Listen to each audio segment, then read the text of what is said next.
पवित्र हो या अपवित्र प्राणी, चाहे भी हो कैसा, बुरी अवस्था हो या अच्छी, या ना हो उस पे पैसा।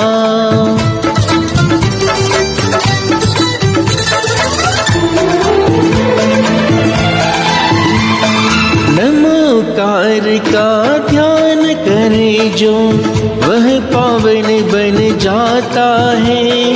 परमात्म का सुमरन ही जीवन को शुद्ध बनाता है। महाभयानक विघ्नों से यह महामंत्र छुड़वाता है।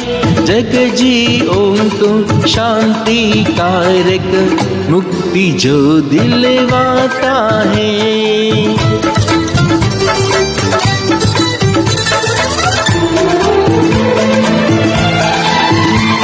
सब पापों का क्षयकारक जो, सब में पहला मंगल है।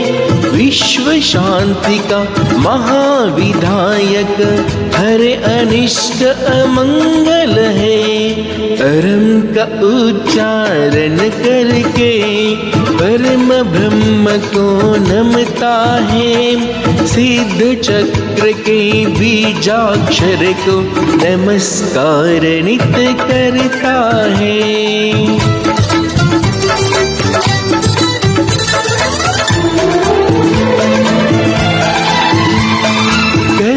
अस्त से मुक्त हुए जो, मुक्ति निकेतन के वासी। सम्यक वादी गुणों से भूषित, नमस्कार हो अविनाशी। जिनवर की पूजन करने से प्रलय विघ्न जाते हैं। भूत शाकिनी सर्प शांत हो, विष निर्विष हो जाते हैं।